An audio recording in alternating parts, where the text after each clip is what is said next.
My name is Kira, and it all began during my college days, a time I remember with a mix of fondness and regret. I was just another face in the crowd at our bustling campus, trying to balance my studies with a social life. That's when I first laid eyes on him, Jake. He was in several of my classes, always sitting a few rows ahead, his dark hair slightly tousled and his eyes focused intently on the professor. I found myself stealing glances at him whenever I could. There was something about his quiet confidence that drew me in. But as fate would have it, Jake was already taken. His girlfriend, Sophia, was a striking blonde with a bubbly personality that seemed to light up any room she entered. One day, Jake asked me for notes from lectures that he had missed due to illness. Over the next few weeks, Jake and I started talking more. We'd discuss assignments, share jokes about our professors, and occasionally grab coffee between classes. But every time I felt myself getting too comfortable, Sophia would appear, wrapping her arm around Jake's waist or planting a kiss on his cheek. "Jake, honey, there you are," Sophia's voice rang out one afternoon as Jake and I were leaving the library. "Oh, hi, Kira, right?" "Yeah, that's right," I nodded, forcing a smile. "Well, I should get going. See you around, Jake." I tried to convince myself that Jake and I were just friends, that my feelings were one-sided. But deep down, I knew I was falling for him harder each day. On our graduation day, I watched as Jake's family showered him with hugs and congratulations. Sophia was right there with them, beaming with pride. I stood off to the side with my own family, feeling a mix of excitement for the future and a lingering sadness for what could have been. "Congrats, Kira." Jake's voice startled me out of my thoughts. He pulled me into a quick hug, and I caught a whiff of his cologne. "Can you believe we made it?" "Thanks, Jake. Congratulations to you too," I said, stepping back. "Any big plans now that we're done?" His face lit up. "Actually, yeah. Sophia and I are thinking about moving to Italy. She's got a grandmother there, and we thought it'd be a great adventure." That summer, I threw myself into job hunting, determined to start my career on a high note.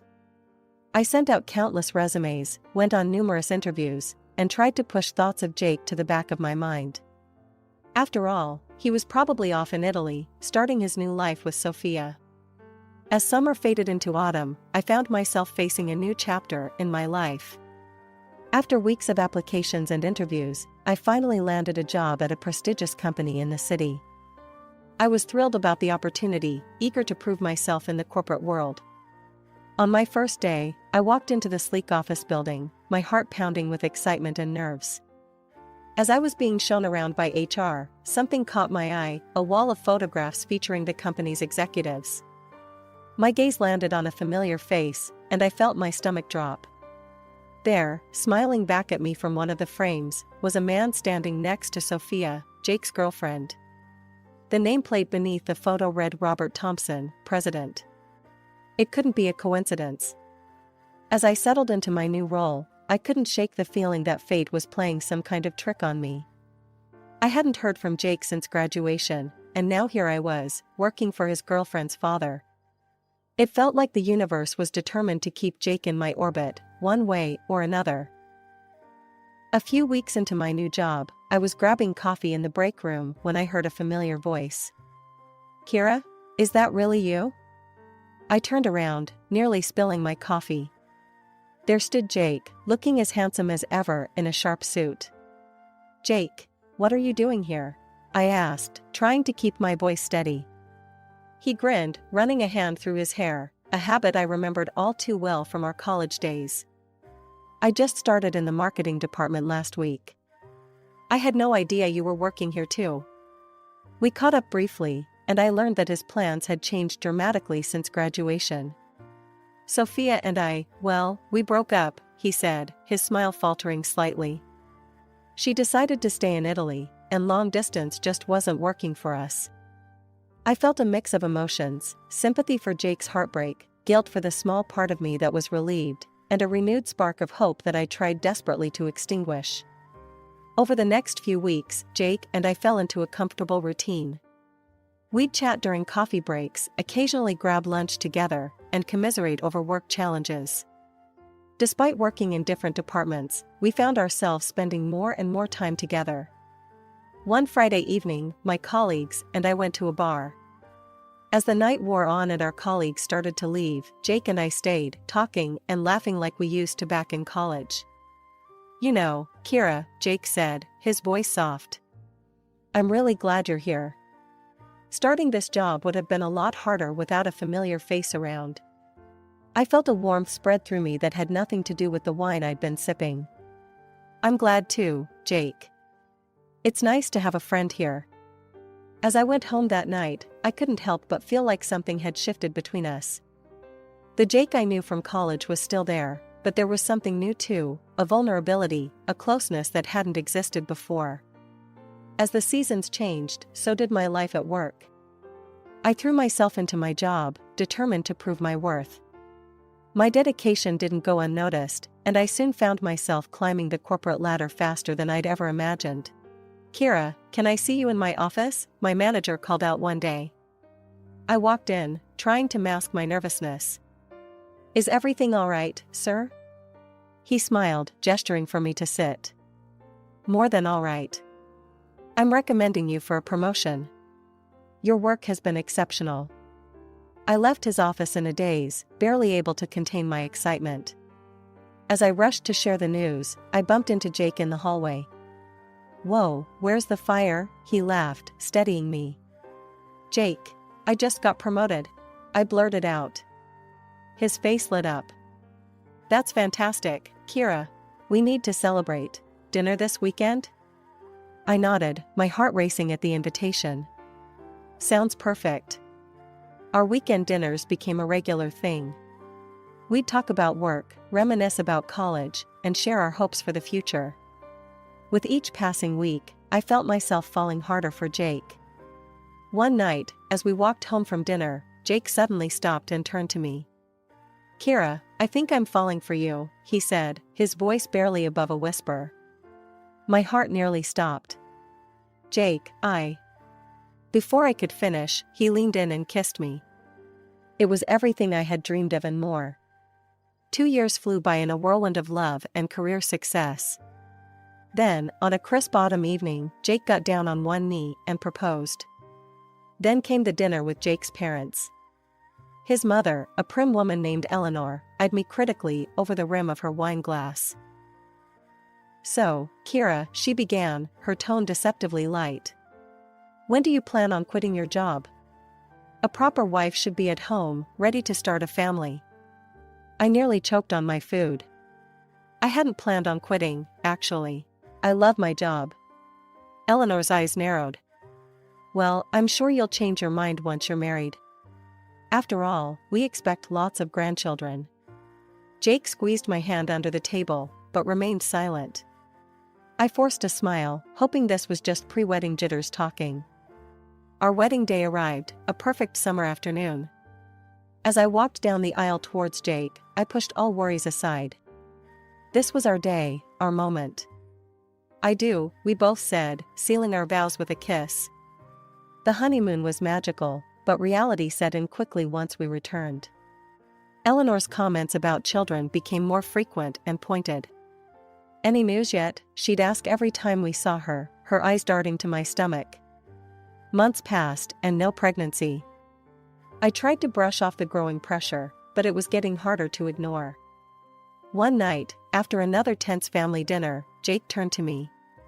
"Maybe you should see a doctor, Kira. Just to check things out." I felt a knot form in my stomach. "Jake, it's only been a year. These things take time." He sighed, running a hand through his hair. "I know, but, well, Mom's not wrong. We're not getting any younger." The following year was a roller coaster of emotions. Despite my initial reluctance, I agreed to see a doctor. The tests were uncomfortable and invasive, but I endured them, hoping they would provide answers and, more importantly, silence the growing chorus of concerns from Jake's family.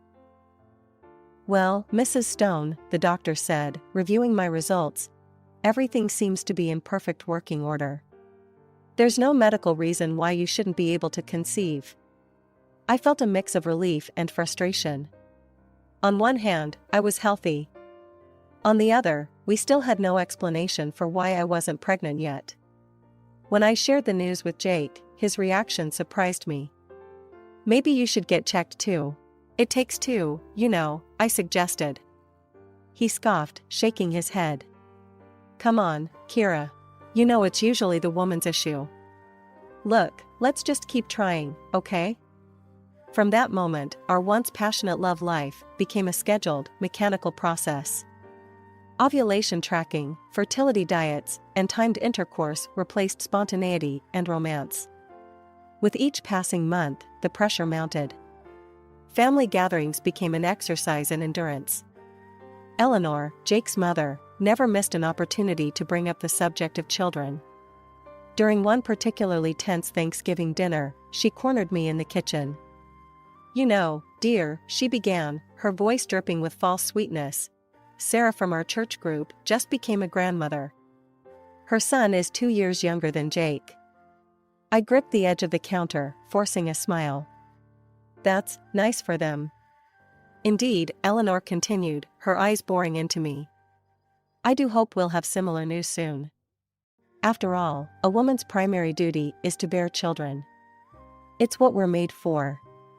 I bit my tongue, not wanting to cause a scene. But inside, I was seething. How dare she dismiss my hard work and achievements? As the months wore on, I noticed a change in Jake. He became distant, critical.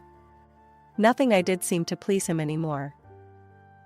Do you have to eat so loudly? He snapped one evening as we sat down for dinner. I paused mid-chew, taken aback. What? And why is the house such a mess? Don't you have time to clean during the day? I looked around our spotless living room, bewildered. Jake, what are you talking about? The house is clean. These incidents became more frequent. Jake nitpicked everything, how I dressed, how I spoke, even how I breathed. Each criticism chipped away at my self-esteem. At work, I tried to maintain a facade of normalcy, but rumors spread quickly in our office. Whispers followed me down the hallways. Poor Kira, still no baby. I heard she can't have kids. Maybe that's why she's so focused on her career. I felt like I was suffocating, caught between the pressure at home and the gossip at work. The confident, ambitious woman I once was seemed to be fading away, replaced by someone I barely recognized. Just when I thought things couldn't get more complicated, life threw another curveball my way. It was a regular Monday morning when I first spotted her in the office lobby, Sophia, Jake's ex-girlfriend from college, looking as stunning as ever. My heart sank as I watched her confidently stride towards the elevators. What was she doing here? As if in answer to my unspoken question, I overheard a colleague whispering excitedly. That's Robert Thompson's daughter. I heard she's back from Italy and joining the company.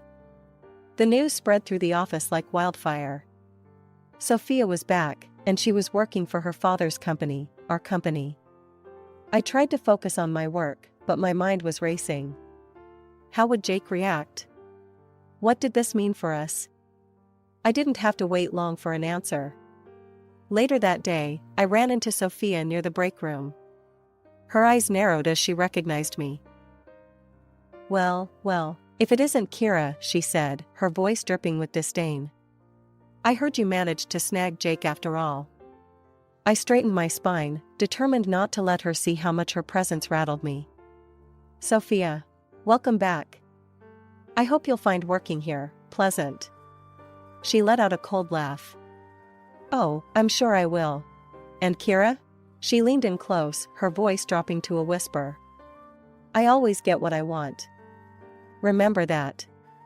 As she sauntered away, I felt a chill run down my spine.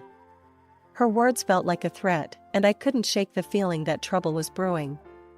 Over the next few weeks, I noticed changes in Jake's behavior. He started staying late at work more often, citing important projects and client meetings. At first, I didn't think much of it, we were both ambitious, after all. But then the weekend business trip started, and a little later, gossip in the office. I tried to dismiss these comments as office gossip, but the seed of suspicion had been planted. It was during one of Jake's weekend trips that I made a decision I never thought I'd make. With shaking hands, I picked up my phone and dialed a number I'd found in the yellow pages. "Hello, Hawkins Private Investigations? I need your help." The next week was agony. I went through the motions at work, plastered on a smile for Jake when he was home, all while waiting for news from the detective. When the call finally came, I almost couldn't bring myself to answer. "We have the information you requested. You might want to sit down for this." As the detective spoke, I felt my world crumbling around me. Jake and Sophia were indeed having an affair. But that wasn't all, Sophia was pregnant.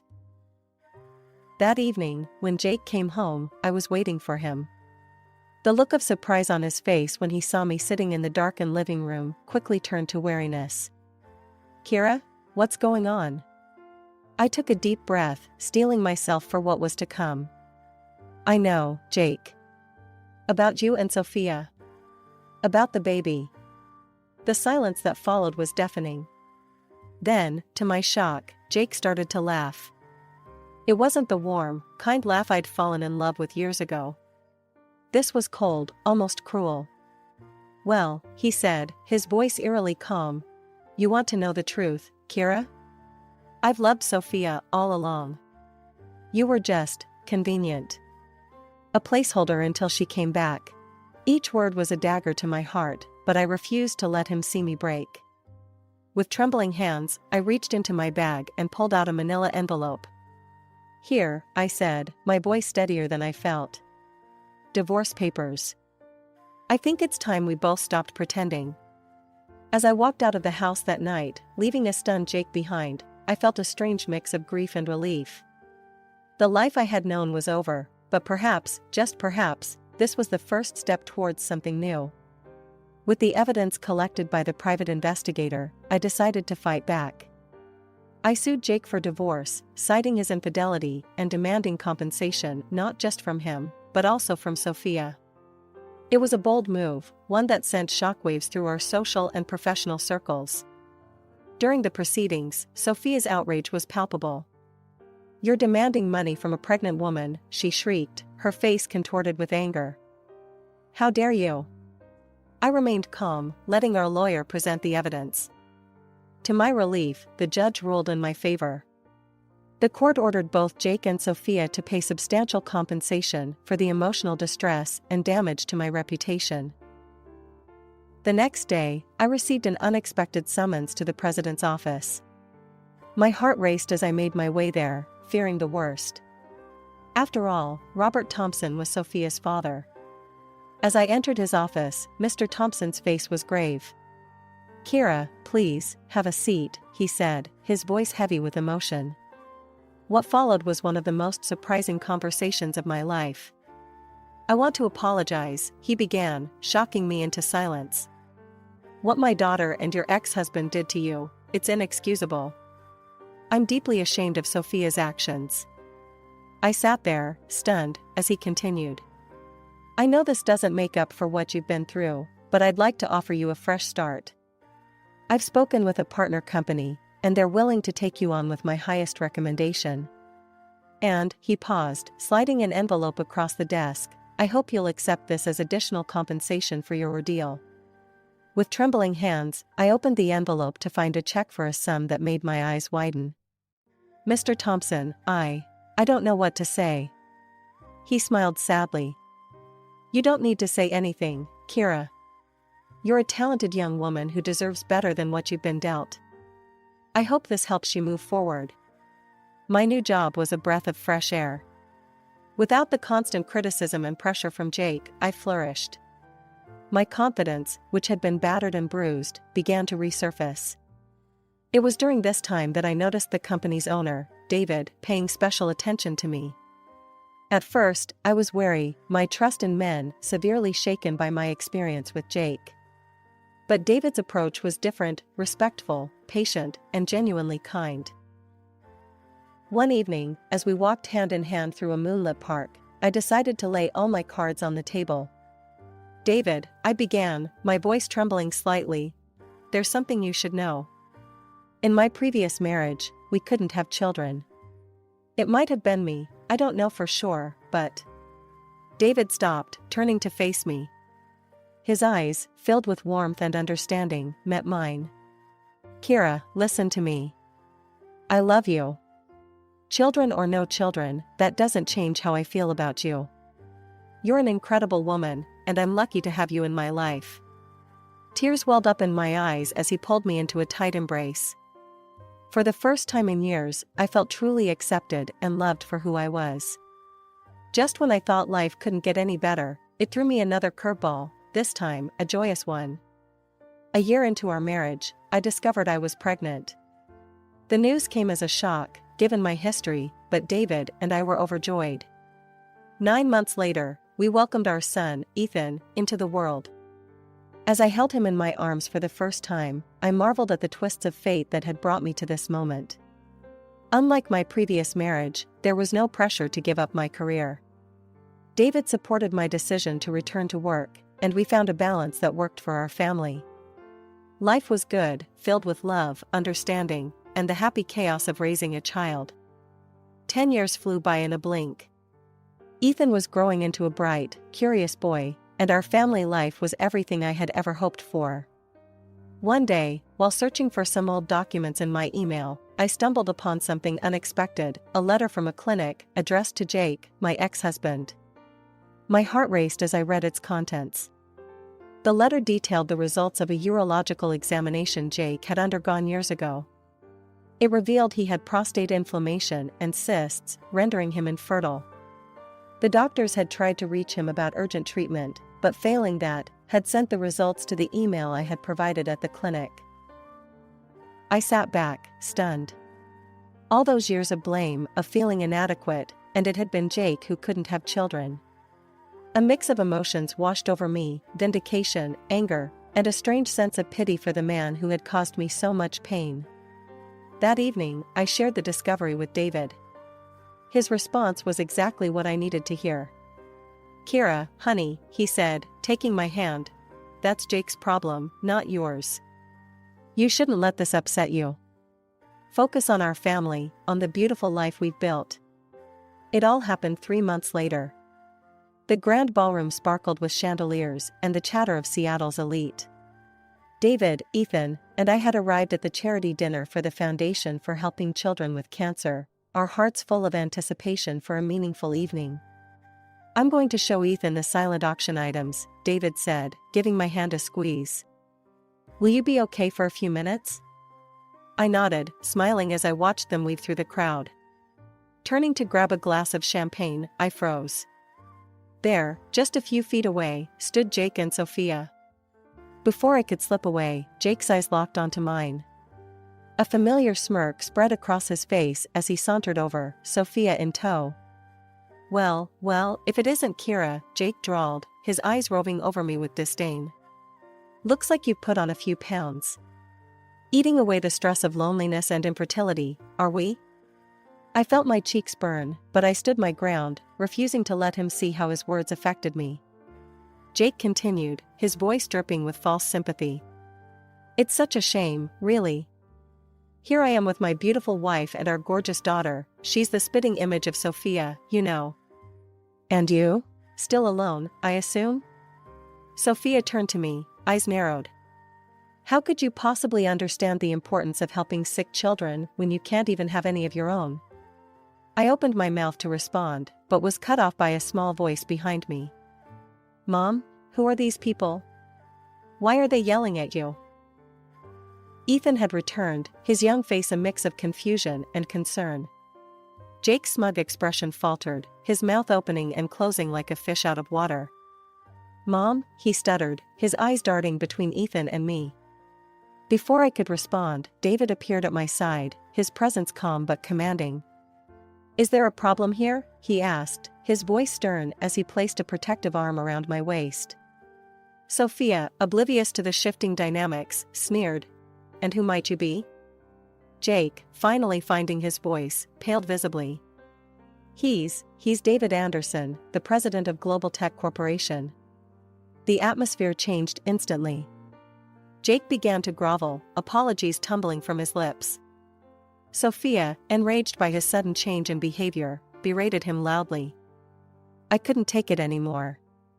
Jake, I interrupted, my voice steady, I found the letter from the clinic. You were the one who couldn't have children. A hush fell over our group.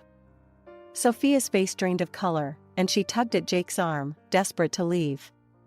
But Jake, his world crumbling around him, held her firmly. So my daughter is not mine at all, he growled. Tell me the truth. Trapped, Sophia confessed through gritted teeth. She had become pregnant in Italy by another man, then used Jake to avoid her father's disappointment. Their argument escalated, drawing attention from other guests.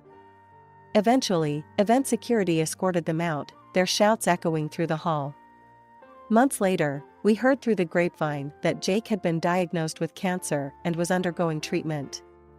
He had divorced Sophia and was suing her for compensation.